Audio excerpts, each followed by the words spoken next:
મારી ઉત્પત્તિ કે ઐશ્વર્યને ન તો કોઈ દેવગણ જાણે છે, ન તો કોઈ મહર્ષિઓ જાણે છે, કારણ કે હું જ સર્વથા દેવો તથા મહર્ષિઓનો સ્ત્રોત છું. મનુષ્યમાં તે જ મોહરહિત અને સમસ્ત પાપોથી મુક્ત હોય છે, જે મને અજન્મા, અનાદિ અને સર્વ ગ્રહ મંડળોના સ્વામી તરીકે જાણે છે.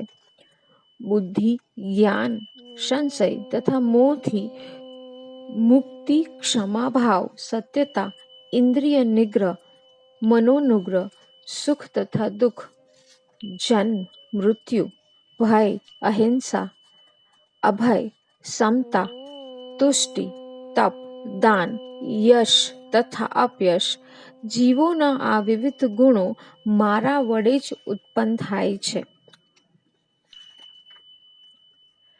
સપ્તર્ષિઓ તથા તેમની પૂર્વે 4 અન્ય મહર્ષિઓ તેમજ બધા મનુઓ એટલે માનવ જાતિના પૂર્વજો મારા મનથી ઉત્પન્ન થયેલા છે, અને વિભિન્ન લોકમાં નિવાસ કરનારા સર્વ જીવો તેમનામાંથી આવે છે. જે મનુષ્ય મારા આ ઐશ્વર્ય તથા યોગને વિશે ખરેખર દૃઢ વિશ્વાસ ધરાવે છે, તે મારી અનન્ય ભક્તિમાં સંલગ્ન થાય છે એ વિશે લેશ માત્ર શંકા નથી. હું સમસ્ત દિવ્ય તથા ભૌતિક વિશ્વનું કારણ છું. દરેક વસ્તુ મારામાંથી જ ઉદ્ભવે છે, જે બુદ્ધિમાન મનુષ્યો સારી રીતે જાણે છે. તેઓ મારી પ્રેમ ભક્તિમાં પરોવાય છે અને સર્વથા અંતઃકરણપૂર્વક મને પૂજે છે. મારા શુદ્ધ ભક્તોના વિચાર મારામાં નિમગ્ન હોય છે. તેમના જીવન પૂર્ણપણે મારી સેવામાં સમર્પિત હોય છે. તેઓ પરસ્પર બોધ આપી તથા મારા વિશે વાતો કરી પરમ સંતોષ તથા આનંદનો અનુભવ કરે છે.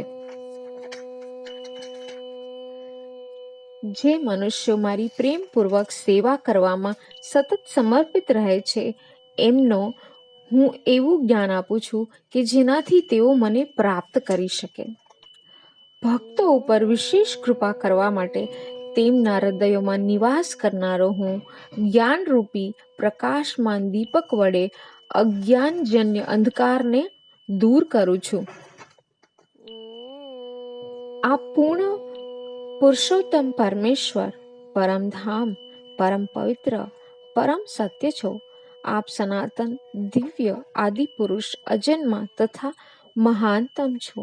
નારદ, અસિત, દેવલ તથા વ્યાસ એવા સપ્તર્ષિઓ આપના વિશે આ સત્યનું સમર્થન કરે છે, અને હવે આપ સ્વયં મને કહી રહ્યા છો. હે શ્રી કૃષ્ણ, આપે મને જે બધું કહ્યું છે તેને હું સર્વથા સાચું માની સ્વીકારું છું. હે પ્રભુ, ન તો દેવો ન તો દાનવો આપના સ્વરૂપને જાણવા સમર્થ છે.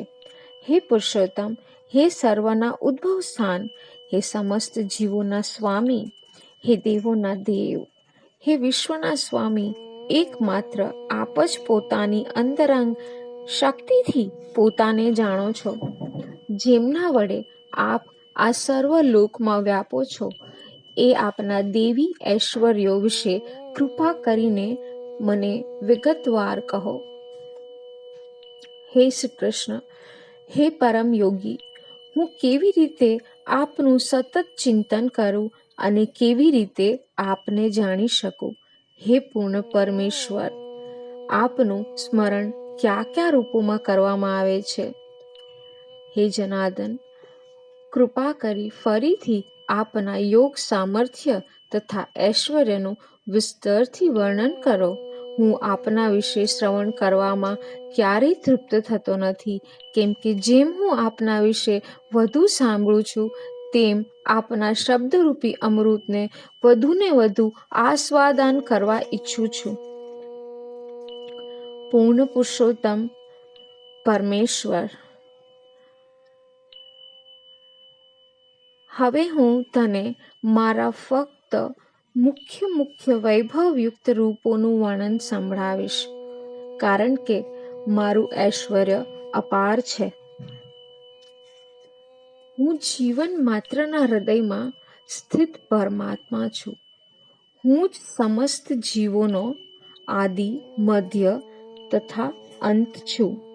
આદિત્યોમાં હું વિષ્ણુ છું, જ્યોતિઓમાં હું તેજસ્વી સૂર્ય છું, મરુતોમાં હું મરીચી છું અને નક્ષત્રોમાં હું ચંદ્ર છું. વેદોમાં હું સામવેદ છું, દેવોમાં સ્વર્ગનો રાજા ઇન્દ્ર હું છું, ઇન્દ્રિયોમાં હું મન છું તથા સમસ્ત જીવોમાં રહેલી પ્રાણ શક્તિ એટલે કે ચેતના હું છું. હું સર્વ રુદ્રોમાં શિવજી છું, યક્ષો ને રાક્ષસોમાં ધનપતિ કુબેર હું છું, વસુઓમાં હું અગ્નિ છું અને બધા પર્વતોમાં મેરુ હું જ છું. હે અર્જુન, પુરોહિતોમાં હું બૃહસ્પતિ છું, સેના નાયકોમાં હું કાર્તિકેય છું અને જળાશયોમાં હું સમુદ્ર છું. હું મહર્ષિઓમાં ભૃગુ છું, વાણીમાં દિવ્ય ઓમકાર છું, સર્વ યજ્ઞોમાં પવિત્ર નામોનો જપ હું છું અને સર્વ સ્થાવરોમાં હિમાલય હું છું. હું સર્વ વૃક્ષોમાં અશ્વત્થ વૃક્ષ છું અને હું જ દેવર્ષિઓમાં નારદ છું. હું ગંધર્વોમાં ચિત્રરથ છું અને સિદ્ધ પુરુષોમાં હું જ કપિલ મુનિ છું. અશ્વમાં મને ઉચ્ચે શ્રવા જાણ કે જે અમૃત માટે થયેલા સમુદ્ર મંથન વખતે ઉત્પન્ન થયો હતો. ગજરાજોમાં હું ઐરાવત છું અને મનુષ્યોમાં હું રાજા છું. હું શસ્ત્રોમાં વ્રજ છું અને હું ગાયોમાં સુરભી છું. પજોત્પત્તિના કારણોમાં હું પ્રેમનો દેવ કામદેવ છું. હું સર્પોમાં હું વાસુકી છું, અનેક ફેણવાળા નાગોમાં હું અનંત છું તથા જળચરોમાં હું વરુણ દેવ છું. હું દિવંગત પિતૃઓમાં અર્યમા છું અને નિયમોનું પ્રવર્તન કરનાર નિયામકોમાં હું મૃત્યુદેવ યમરાજ છું. દૈત્ય અસુરોમાં હું ભક્તરાજ પ્રહલાદ છું. દમન કરનારાઓમાં હું કાળ છું.